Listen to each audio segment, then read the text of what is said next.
చేరివచ్చిన మీ అందరికీ ప్రభు నామం పేరిట వందనాలు. ఈ దినంకి ఏర్పాటు చేయబడిన లేఖన భాగము ఇర్మియా గ్రంథము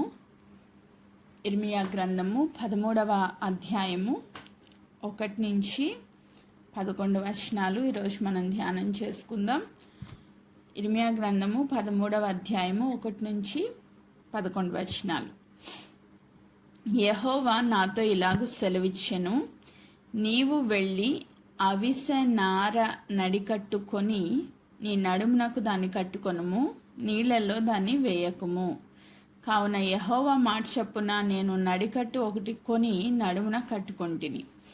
రెండవ మారు యెహోవా వాక్కు నాకు ప్రత్యక్షమై, నీవు కొని నడుమున కట్టుకున్న నడికట్టును తీసుకొని లేచి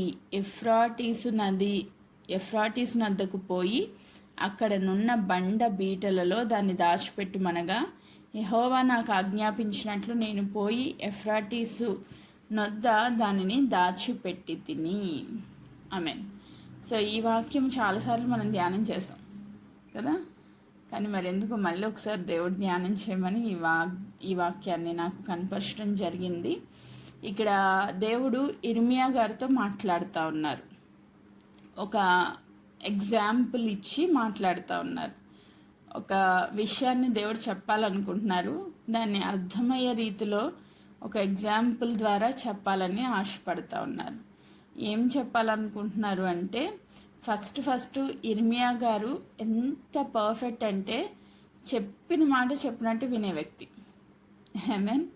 ఆయన ఒక మంచి ప్రవక్తగా ఉన్నారు అంటే ఫస్ట్ ఒబీడియన్స్, విధేయత కలిగిన వ్యక్తి. అసలు ఏదైనా మనకి పని చెప్తే ఫస్ట్ రీజనింగ్ ఆలోచిస్తాం కదా. దేవుడు ఏదైనా చేయమన్నారనుకోండి, ఎలా చేయాలి, ఎందుకు చేయాలి, ఈ పని ఇలాగే ఎందుకు చేయాలి అని చెప్పి రకరకాల క్వశ్చన్స్ వస్తాయి మనకి. అబ్రహాం గారి జీవితంలో కూడా చూస్తాం, నువ్వు లేచి నీ తండ్రి ఇంటిని, నీ బంధువులను, నీ సొంత కుటుంబాన్ని, సమస్తాన్ని విడిచిపెట్టి నేను చెప్పే దేశానికి రా అన్నప్పుడు ఎందుకు రావాలి, ఎక్కడికి రావాలి, నా భవిష్యత్తు ఏంటి అని క్వశ్చన్ చేయలేదు. సో దేవుడు ఎవరిని వాడుకోవాలని, ఎవరిని ఆశీర్వదించాలని, ఎవరిని గణపరచాలని ఇష్టపడతారు అంటే విధేయత కలిగిన వ్యక్తులను అని మనం నేర్చుకోవచ్చు ఈ మాట ద్వారా. దేవుడు నీకు నాకు ఏదైనా చెప్పినప్పుడు వెంటనే ఇమీడియట్గా ఒబీడియన్స్ చూపించాలి, వెంటనే విధేయత చూపించాలి. ఆ వెంటనే విధేయత చూపిస్తే దేవుడికి చాలా ఇష్టమంట. ఆయనకి అసలు నచ్చాలి, నేను దేవునికి నచ్చే వ్యక్తిగా ఉండాలి, దేవుణ్ణి సంతోషపరిచే వ్యక్తిగా ఉండాలి, నేను దేవుని సన్నిధిలో బలంగా వాడబడాలి అని మనము కోరుకుంటే, దేవుని చేత ఆశీర్వదించబడాలి అని కోరుకుంటే, మొట్టమొదటి కీ పాయింట్ ఏంటంటే ఆయన మాటకి లోబడాలి. ఇక్కడ ఇర్మియా గారిని పిలిచారు దేవుడు, ఇర్మియా గారికి ప్రత్యక్షమయ్యారు. ఏం చెప్తున్నారు? మొదటి వచనంలో, యెహోవా నాతో ఇలాగూ సెలవిచ్చాను, నీవు వెళ్ళి అవిసె నార నడికట్టుకొని నీ నడుమునకు దాన్ని కట్టుకొనుము. అసలు ఎందుకు కొనాలి ప్రభువా? మనకైతే వెంటనే క్వశ్చన్ వచ్చేస్తుంది కదా. అవిసె నార నడికట్టు అంటే మనకు అర్థమయ్యే లాంగ్వేజ్లో బెల్ట్. నువ్వు వెళ్ళు, బజార్కి వెళ్ళి ఒక బెల్ట్ కొను అంటున్నారు. అసలు ఎందుకు కొనాలి? వెంటనే డౌట్ వస్తుంది కదా. కానీ ఇర్మియా గారికి ఉన్న ఒక మంచి లక్షణం, ఎందుకు అని అడగల ఆయన. దేవుడు ఒకటి కొను అన్నారు, దాన్ని నీటిలో వేయొద్దు అన్నారు. ఆయన వెంటనే మాటకి విధేయత చూపించి 2వ వచనంలో, కావున యెహోవా మాట చొప్పున. ఈరోజు మనము గుర్తుపెట్టుకోవాల్సింది ఈ మాట, యెహోవా మాట చొప్పున నేను నడికట్టు ఒకటి కొని నడుమున కట్టుకొంటిని. దేవుడు నడని కట్టుకో అంటే వెంటనే కొనేసి కట్టేసుకున్నారంట. అంటే ఇంకా మాట్లేదు, క్వశ్చన్ లేదనమాట. ఆమేన్. నువ్వు లే అంటే అబ్రహాం గారు లేచారు, ప్రయాణం స్టార్ట్ చేశారు. సో దేవుని యొక్క చిత్తంలో ఉన్న ప్రజలు ఆయన మాటకి వెంటనే విధేయత చూపిస్తారు. సో ఈరోజు ఒకవేళ దేవుని చిత్తంలో నువ్వు నేను అంటే వెంటనే విధేయత. అండ్ మేము ఎక్కడ తప్పిపోతున్నాం, మేము అన్ని విషయాల్లో విధేయత చూపిస్తున్నాం కదా అని మీరు అనుకోవచ్చు. ఈరోజు దీని మీద టాపిక్ అంతా. విధేయత అనేది మనల్ని అన్ని విషయాల్లో చూస్తారు దేవుడు. నువ్వు ప్రతిరోజు ఉదయాన్నే లే అని దేవుడు చెప్తున్నారు. లేస్తున్నామా? ఉదయాన్నే లేస్తున్నామా? క్వశ్చన్. పోనీ లేచాము, ప్రార్థన చేయని చెప్తున్నారు, చేస్తున్నామా?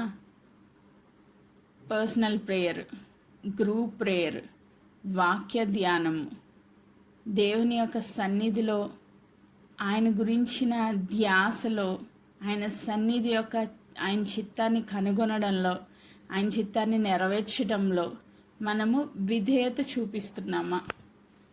ప్రతిరోజు మనం చెక్ చేసుకుంటే చాలా చోట్ల మనం తప్పిపోతూ ఉంటాం.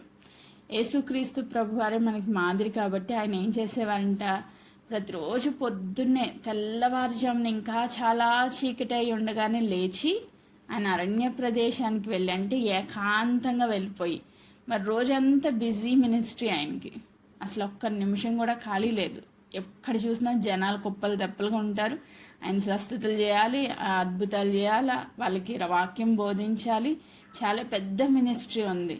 కాబట్టి మొదటి సమయము తెల్లవారుజామున చీకటిగా ఉన్నప్పుడే లేచి ఆయన అరణ్యానికి వెళ్ళి పర్సనల్గా ఏకాంతంగా తండ్రితో గడిపేవారు. ఈరోజు డే అంతా మనకి బిజీయే కదా. ప్రశాంతంగా కూర్చుందామంటే ఇంట్లో పిల్లలు, సమ్మర్ హాలిడేస్, లేకపోతే భర్తలు, లేకపోతే బంధువులు, అన్నింటికన్నా ముఖ్యంగా ఫోను మనల్ని డిస్టర్బ్ చేసేది. సో ఇవన్నింటిలో మనం బిజీ. అయితే దేవుడు ఏం కోరుకుంటారంటే, నాతో నా బిడ్డ పర్సనల్గా గడపాలని కోరుకుంటారు.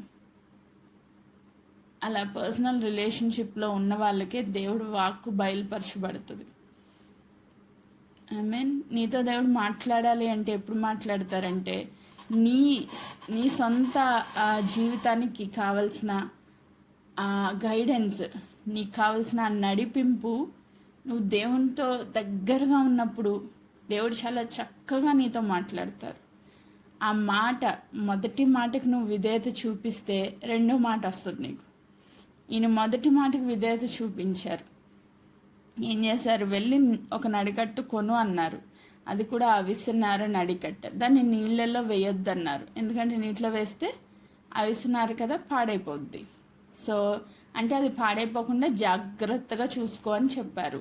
సో ఆయన వెంటనే దాన్ని నీళ్ళల్లో వేయలేదు, అక్కడెక్కడ పెట్టలేదు, నడానికి కట్టుకున్నప్పుడు కట్టేసుకున్నారంట.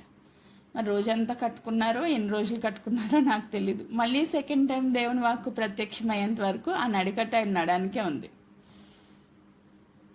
ఏమే అంటే విధేయత. ఫస్ట్ వర్డ్కి విధేయత చూపించారు. నెక్స్ట్ టైం 3వ వచనంలో చూస్తాం, రెండవ మారు, సెకండ్ టైం నీతో మాట్లాడాలంటే ఫస్ట్ టైం దేవుడు చెప్పిన పని పర్ఫెక్ట్గా చేయాలి. మీన్ చాలా సింపుల్. ఫస్ట్ టైం నాకు దేవుడు ఏదైతే చెప్పారో అది పర్ఫెక్ట్గా నువ్వు చేస్తే సెకండ్ టైం దేవుడు మళ్ళీ మాట్లాడతారు, ఇష్టపడతారు. ఆయన గైడెన్స్ ఇవ్వడానికి ఇష్టపడతారు. రెండోసారి వచ్చారు ప్రభు, మళ్ళీ మాట్లాడడం మొదలుపెట్టారు. 4వ వచనం, నీవు కొని నడుమునకు కట్టుకొని నా నడికట్టు తీసుకొని. అంటే ఇప్పుడు ఈ నడికట్టు ఎక్కడుందంటే ఆయన నడానికే ఉంది. ఆయన ఏదైతే చెప్పారో ఆ మాటకి సంపూర్ణ విధేయత చూపించి ఆ నడికట్టు నడానికే కట్టుకుని ఉన్నారు. కాబట్టి రెండోసారి దేవుడు చెప్తున్నారు, నువ్వు లేచి యూఫ్రటీస్ వద్దకు పోయి అక్కడనున్న బండ బీటల్లో దాన్ని దాచిపెట్టుము. ఈయనున్న ప్లేస్కి ఆ యూఫ్రటీస్ నది దగ్గర దాచిపెట్టమన్న ప్లేస్కి 400 కిలోమీటర్ల దూరం అంట. అప్పుడు మనకి ఇలా కారు ఉందా, బైక్ ఉందా, ఫ్లైట్ ఉందా, ట్రైన్ ఉందా అంటే ఏమీ లేదు, నడుచుకుని పోవాల్సిందే. అసలు నడికట్టు ఎందుకు కొనమన్నారో అర్థం కాల. సర్లే చిన్న విషయమే కదా అని చెప్పి విధేయత చూపిస్తాం, ఎందుకంటే జస్ట్ బజార్లోకి వెళ్ళి కొనుక్కొచ్చేది కాబట్టి. కానీ ఇప్పుడు దాన్ని తీసుకుని 400 కిలోమీటర్లు నడవమంటే ఈ సెకండ్ టైం అన్నా మనకి చాలా కోపం వచ్చేస్తుంది. అసలు దేవుడు ఎందుకు చెప్తున్నారు ఇది?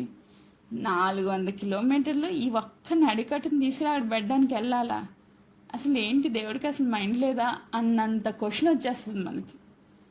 మనమే దేవుడిని ప్రశ్నించే అంత స్థితికి వెళ్ళిపోతాం. ఒక్కొక్కసారి దేవుడు చెప్పేది మనకు అర్థం కాదు, దానికి విధేయత చూపించడం చాలా కష్టపడతాం. ఈరోజు మన జీవితాలన్నీ అలాగే ఉన్నాయి. దేవుడు ఏదో ఒకటి చెప్తూ ఉంటారు, అది నీకు ఒక పాఠం నేర్పించడానికో లేకపోతే భవిష్యత్తులో నీకు అది ఉపయోగకరంగానో దానివల్ల నువ్వు ఖచ్చితంగా ఒక విషయాన్ని నేర్చుకుంటావు అని విధేయత చూపించకుండా ఎందుకు చేయాలా, 400 కిలోమీటర్లు ఎందుకు నడవాలా, నాకు ఓపిక లేదు ప్రభా, నేనేం చేయను, ఎవరినైనా చూసుకో, నేను విధేయత చూపించనని చెప్పి అక్కడైనా డ్రాప్ అయిపోతాం. అంటే దేవుని కోసం, ఆయన మాట కోసం విధేయత చూపించడంలో కష్టం వచ్చిందనుకోండి, డ్రాప్ అయిపోతాం. ఆయన మాటకి విధేయత చూపించడంలో కష్టం వస్తే, అన్నీ సుఖంగా జరుగుతున్నంతసేపు నో ప్రాబ్లం. ఏదైనా కష్టపడాల్సిన పరిస్థితి వస్తే, ఆ విధేయత చూపించడంలో మనకు కంఫర్ట్ లేకపోతే, మనము అన్నింటికి సుఖానికి అలవాటు పడిపోయాం కదా. ఇప్పుడు 400 కిలోమీటర్లు నడవాలంటే మాటలు కాదు కదా. సో నడిచి కష్టపడి మన శ్రమను పెట్టి దేవుని కొరకు ఒక పని చేయాలి అంటే మనకి ఇష్టం ఉండదు, అక్కడ డ్రాప్ అయిపోతాం. అప్పుడు థర్డ్ వర్డ్ రాదు. ఇంకా ఇక్కడ ఇర్మియా గారి యొక్క జీవితం చూస్తే దేవుడు ఏదైతే చెప్పారో దానికి కంప్లీట్ ఒబీడియన్స్. 5వ వచనం, యెహోవా నాకు ఆజ్ఞాపించినట్లు నేను పోయి యూఫ్రటీస్ నొద్ద దాన్ని దాచిపెట్టి తిని. ఇంక రెండో మాటలే దీన్ని. ఎందుకు వెళ్ళాలా, అంత దూరమే ఎందుకు వెళ్ళాలి, ఇక్కడెక్కడ ఏమీ లేవా బండ సందులు, ఇక్కడ చాలా ఉన్నాయి కదా ప్రభు, ఇక్కడ పాతి పెట్టేస్తాను, నీ మాటకు ఉదయత చూపిస్తాను కానీ సగమే చూపిస్తాను అని అనలా. దేవుడు చెప్పింది చెప్పినట్టు పిన్ టు పిన్ ఫాలో అయ్యారు. వెళ్ళారంట, నడుచుకుని వెళ్ళారు. అక్కడున్న బండ సందుల్లో దాన్ని దాచిపెట్టమన్నారు. దేవుడు దాచిపెట్టారు, తీసుకుని వచ్చారు. మళ్ళా థర్డ్ టైం దేవుడు మళ్ళీ మాట్లాడడం మొదలు పెడతారు. 6th verse, అనేక దినములైన తర్వాత, అంటే ఒక రోజు 2 రోజులు కాదు, అనేక దినములైన తర్వాత మళ్ళీ దేవుని వాక్కు ప్రత్యక్షమై నీవు లేచి యూఫ్రటీస్ నొద్దకు పోయి నేను అక్కడ దాచిపెట్టమని నీకు ఆజ్ఞాపించిన నడికట్టును అక్కడ నుండి తీసుకొనుమని నాతో చెప్పగా. దేవుడు అసలు ఏం చేస్తున్నారా అన్న క్వశ్చన్ కూడా రాలా ఇర్మియా గారికి. ఎందుకు కొనమన్నారు, ఎందుకు దాచిపెట్టమన్నారు, ఇప్పుడు ఎందుకు వెళ్ళి తీసుకురమ్మంటున్నారు? లాజికల్గా అది పాడైపోయి ఉంటుంది. అనేక దినాలు అయిపోయింది, అది జస్ట్ అవిసినారా కాబట్టి ఖచ్చితంగా పాడైపోయి ఉంటుంది. ఇప్పుడు వెళ్ళిపోయి మళ్ళీ 400 కిలోమీటర్లు నడుచుకుని వెళ్ళిపోయా, పాడైపోయింది తీసుకుని నేనేం చేయను అని మళ్ళీ క్వశ్చన్ వస్తుంది మనకి. కానీ ఇర్మియా భక్తుడు ఎంత ఒబీడియంట్ అంటే, ఆయన నాతో చెప్పగా 7వ వచనం, నేను యూఫ్రటీస్ నద్దకు పోయి వెంటనే విధేయత. ఈరోజు ఇదే మాట రిపీటెడ్గా వినిపిస్తున్నారు. వెంటనే విధేయత. వెళ్ళారంట, మళ్ళీ తవ్వారంట, వెంటనే నేను యూఫ్రటీస్ నద్దకు పోయి త్రవ్వి ఆ నడికట్టు దాచిపెట్టిన చోటు నుండి దాన్ని తీసుకొంటిని. నేను దాన్ని చూడగా ఆ నడికట్టు చెడిపోయి ఉండెను, అది దేనికి పనికిరాని దాయను. ఇప్పుడన్నా మనకి డౌట్ వస్తుంది, అసలు ఎందుకు కొనమన్నారు, ఎందుకు కట్టుకోమన్నారు, ఎందుకు తీసుకెళ్ళి దాచిపెట్టమన్నారు, ఇది మొత్తం పాడైపోద్దని దేవుడికి తెలీదా? అసలు ఏం చేస్తున్నారు దేవుడు అనే క్వశ్చన్ మనకి మళ్ళీ రిపీట్ అయింది. కానీ ఇర్మియా అట్లా ఏమీ క్వశ్చన్ చేయలేదు. దేవుడు చెప్పింది చెప్పినట్టు ఫాలో అయిపోయారు. ఎందుకు ఈ మాటలు దేవుడు చెప్పారు అంటే, ఇప్పుడు దానిలో ఉన్న అర్థం ఏంటో దేవుడు ఇర్మియాకి బోధిస్తూ ఉన్నారు. ఏమని చెప్తున్నారు? 8వ వచనం, కాగా యెహోవా వాక్కు నాకు ప్రత్యక్షం. అంటే అసలు విషయం ఇప్పుడు వచ్చిందనమాట. ఈ ముందంతా ఒక ఎగ్జాంపుల్, ఒక ఉదాహరణ రీతిగా ఈ విషయము, అంటే దేవుడు హృదయంలో ఉన్న ఒక మనసులో ఉన్న ఒక విషయాన్ని చెప్పడానికి, ఆయన చిత్తాన్ని బయలుపరచడానికి ఒక ఉదాహరణగా ఈ పనులన్నీ చేపించారనమాట. ఐమీన్, సో ఏంటంటే దేవుని చిత్తం ఏంటి అంటే 9వ వచనం, యెహోవా ఈ మాట సెలవిచ్చుచున్నాడు, ఈ విధముగానే యూదా వారి గర్వమును యెరూషలేము నివాసుల మహాగర్వమును నేను భంగపరచుదును. సో దేవుడు ఏం చేశారంట, ఈ లోకంలో నుంచి, ఐగుప్తులో నుంచి యూదా వారిని, ఇశ్రాయేలు ప్రజలను కొనుక్కున్నారు. ఇప్పుడు అవిసనార ఎలా కొనుక్కున్నాడో, ఆయన అవిసనార బెల్ట్ ఎలా కొనుక్కున్నాడో బజార్లోకి వెళ్ళి, అట్లాగే దేవుడు కూడా ఇశ్రాయేలు ప్రజల్ని, యూదా ప్రజల్ని ఐగుప్తులో నుంచి ఆయన స్వాస్థ్యముగా ఏర్పాటు చేసుకుని అబ్రహాంని విగ్రహారాధనలో నుంచి ఆయన పిలుచుకున్నారు. ఆయన సొంతంగా పిలుచుకుని వాళ్ళని అక్కడెక్కడ ఎక్కడ పెట్టుకున్నారంట? ఆయన నడానికి కట్టుకున్నారంట. అసలు బెల్ట్ ఎందుకు వేసుకుంటారంటే ఈ బెల్ట్ కాదు, ఇప్పుడు ప్యాంట్స్కి వేసుకునే బెల్ట్స్ గురించి కాదు నేను చెప్పేది. సో చాలామంది పొలం పనులు లేకపోతే బాలింత్రాలకి బెల్ట్ ఎందుకు వేస్తారంటే, నడికట్టు ఎందుకు కడతారు అంటే నడుము బలంగా ఉండడానికి, నడాన్ని బలపరచడానికి. అంటే దేవుడు నడాన్ని మనం బలపరచాలని కాదు, కానీ ఆయనకు అంటి పెట్టుకుని ఉండాలని, ఆయనకి అతి సమీపంగా ఉండాలని, క్లోజ్గా ఉండాలని, దేవుడికి అతి దగ్గరగా ఉండాలని. దేవుడు ఒక మనిషిని ఎన్నుకున్నారు అంటే, లోకంలో నుంచి పిలుచుకున్నారు అంటే, నిన్ను ఆయన స్వరక్తం ఇచ్చి కొనుక్కున్నారు అంటే, ఆయన ప్రాణం పెట్టి నిన్ను సంపాదించుకున్నారు అంటే, ఆయనకున్న ఒకే ఒక ఆశ నువ్వు ఆయనకి చాలా క్లోజ్గా ఉండాలని. ఆమేన్. సో నడికట్టు అక్కడ ఉండదు, నడానికి కట్టేస్తారు, గట్టి కట్టేస్తారు. బాలింత్రాలకి చూస్తే కట్టేసి గట్టిగా కట్టేస్తారు. ఎందుకు గట్టి కట్టేస్తారంటే అది బాగా క్లోజ్గా ఉండాలి, అంటి పెట్టుకుని ఉండాలి, మధ్యలో గ్యాప్ కూడా ఉండొద్దు. అంటే దేవునికి మనము ఐక్యం అవ్వాలి. ఇప్పుడు చూడండి, వివాహం అయిన తర్వాత దేవుడు ఆ రిలేషన్షిప్ తెలియజేయడం కోసం వివాహం అనే వ్యవస్థను దేవుడు పెట్టారు. ఆదికాండము 2వ అధ్యాయంలో దేవుడు చెప్తారు, ఆయన తల్లిని తండ్రిని విడిచి ఎవరిని హత్తుకుంటారంట? భార్యని హత్తుకుంటారు, వాళ్ళిద్దరూ ఏక శరీరం అవుతారు. ఇంక ఏకత్వంలోనికి వస్తారు, వాళ్ళిద్దరి మధ్యలో ఏకత్వం వస్తుంది. ఇద్దరు వ్యక్తులే కానీ ఏకత్వంలో ఉండాలి. ఇది చాలా కష్టం కదా. భార్యాభర్తలుగా ఉన్న రిలేషన్లో ఉన్న వాళ్ళందరికీ తెలుసు, వాళ్ళిద్దరి మధ్యలో ఏకత్వం రావాలంటే కంప్లీట్ అండర్స్టాండింగ్ ఉండాలి. ఎక్కడైతే కంప్లీట్ అండర్స్టాండింగ్ ఉంటుందో వాళ్ళ మధ్యలో ఏక మనస్సు, ఏక ఆత్మ, ఏక అభిప్రాయము, అన్నింటిలో ఏక అంటే ఒకటే. ఒకరికి ఒక ఆలోచన, ఇంకొకరికి ఇంకో ఆలోచన కాదు, ఇద్దరికి ఒకటే ఆలోచన. అలా రాదు కదండి. అంటే ఒకరికి వచ్చిన ఆలోచన ఇంకొకళ్ళైనా కాంప్రమైజ్ అయిపోతారు. అంటే నా భర్త చెప్పిన మాట నేను వినాలి, నా భార్య ఇది మంచి ఆలోచన కాబట్టి నా భార్య నా మాట నేను వింటా అని ఇద్దరి మధ్యలో ఒక అండర్స్టాండింగ్ వచ్చేస్తుంది అనమాట. సో అలాగే దేవుడు కూడా మనల్ని ఆయనతో కలిసి ఏకత్వంలోనికి రావాలని కోరుకుంటున్నారు. మనల్ని ఎందుకు కొనుక్కున్నారు? ఐగుప్తు అనే లోకంలో నుంచి ఇశ్రాయేలు ప్రజలను ఎందుకు ఆయన కొనుక్కున్నారు? ఎందుకు ఆయన బయటికి తీసుకొచ్చారు?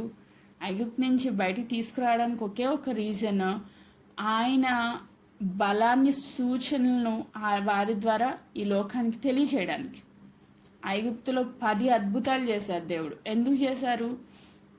ఎందుకు చేశారంటే దేవుని యొక్క గొప్పతనాన్ని, ఆయన మహిమను మోషే గారి ద్వారా బయలుపరిచారు. ఎప్పుడు? మోషే గారు దేవునికి అతి సమీపంగా వచ్చి మాట విన్నప్పుడు, ఆ అగ్ని పొదలో నుంచి దేవుడు మాట్లాడినప్పుడు వెళ్తావా అంటే నేను ఫస్ట్ వెళ్ళను అన్నారు ఆయన.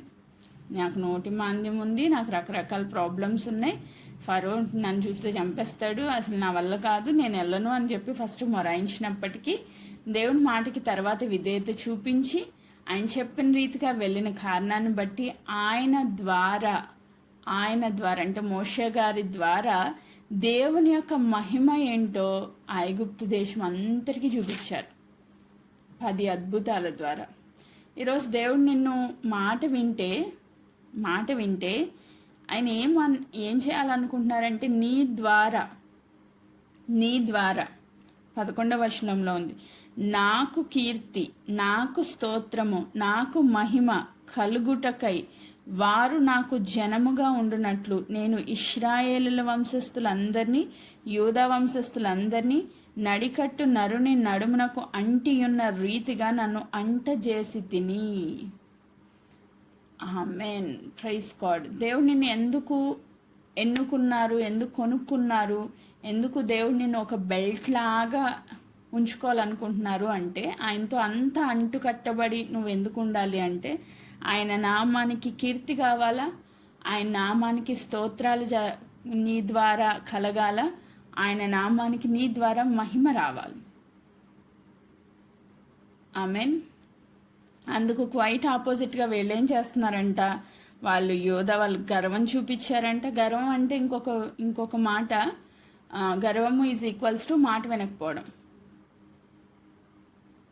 మాట ఎప్పుడైతే వినలేదో దాన్ని గర్వంతో పోలుస్తాం అన్నమాట. వీడికి చాలా గర్వం, చాలా అహంకారం.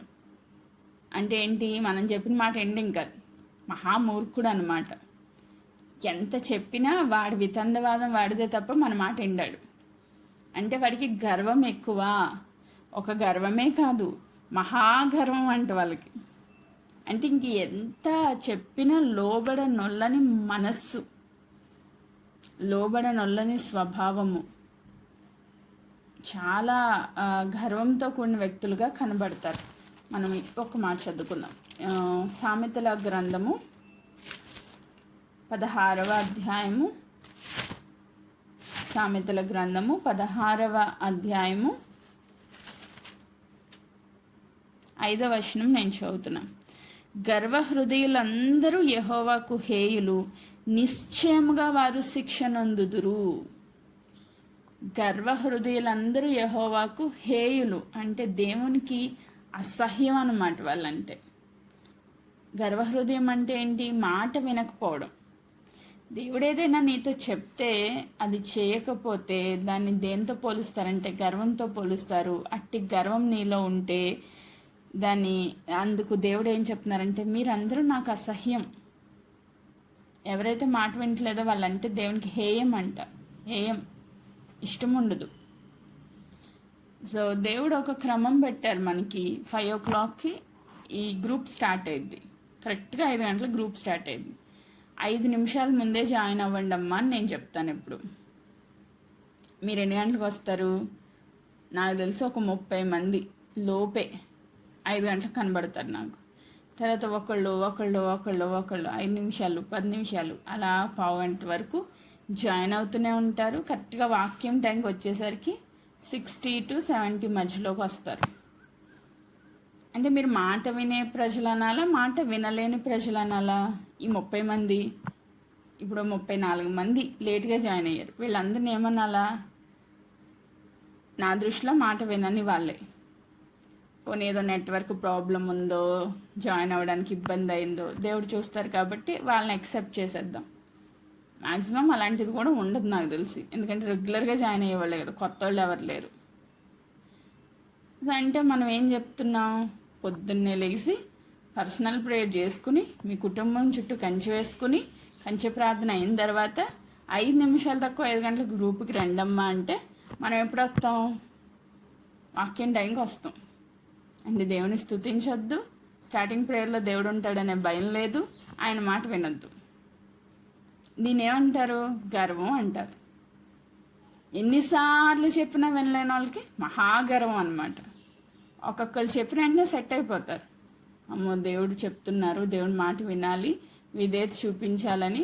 ఒక్కొక్కసారి ఎప్పుడైనా నీరసంగా ఉండి లేవలేని పరిస్థితి, అది వేరు.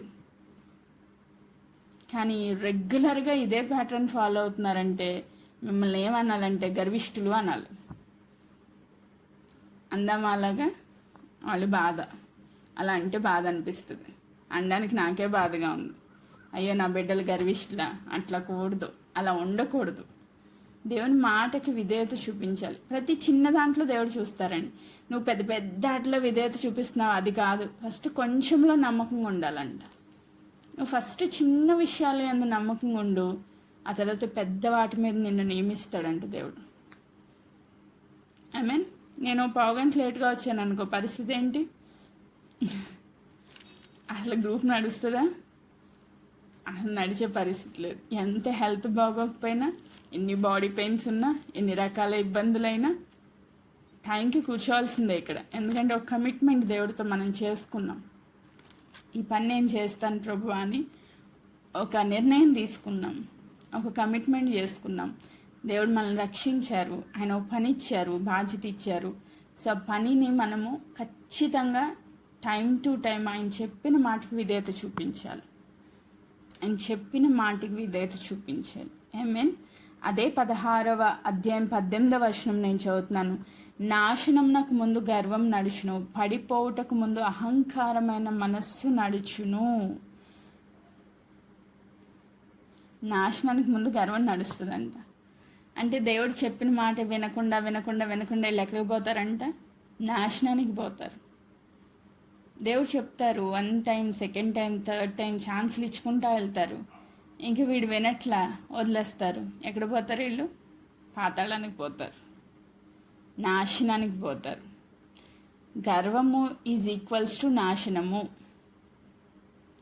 గర్వము ఈక్వల్స్ టు మాట వినకపోవడం. మాట వినలేని వ్యక్తులకి నాశనమే వస్తుంది. ఇంత ప్రయాసపడి 5 గంటలకు లేచి దేవుని సన్నిధికి వచ్చి నాశనం తెచ్చుకోవడానికా? అలా కాదు కదా. ఒక 5 నిమిషాలు లేట్గా వస్తే అది నాశనం అంట. అదే 5 నిమిషాలు ముందు వస్తే ఆశీర్వాదం. నీ ఎదుట 2 పెట్టాను నేను, ఏది కోరుకుంటావు నీ ఇష్టం అంటున్నారు దేవుడు. పడిపోవటకు ముందు అహంకారమైన మనస్సు అంట. అహంకారం అంటే ఎంత చెప్పినా మాట వినకపోవడం అన్నమాట. నా ఇష్టం, నా జీవితం, నా అంటే అహం అన్నమాట. అహము ఈజ్ ఈక్వల్స్ టు నా ఇష్టం. మీరు చెప్తే నేను వినేదేంటి? నా ఇష్టం వచ్చినప్పుడు వస్తా. అంటే దేవుడంటే భయం లేదు. నా జీవితం నా ఇష్టం, నా నిద్ర నా ఇష్టం. మరి వెళ్ళి పడుకో. ఎందుకు ఇక్కడికి వచ్చి నాశనం తెచ్చుకోవడం? వద్దు కదా. మనం ఇక్కడికి వచ్చేది ఎందుకు? ఆశీర్వాదం పొందుకోవాలని, కానీ నాశనం తెచ్చుకోవడానికి కాదు కదా. సో దేవుడు చెప్తున్నారు, గర్వం అనేది, అహంకారం అనేది నాశనానికి గురి చేస్తుంది.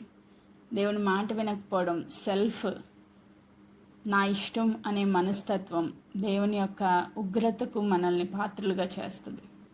గర్వం, మహాగర్వం. ఇంకొక మాట ఉంటుంది, అదే సామెతల గ్రంథంలో 29వ అధ్యాయము 23వ వచనం కూడా నేను చదువుతున్నా. 29:23. ముంకోపి కలహమును 23.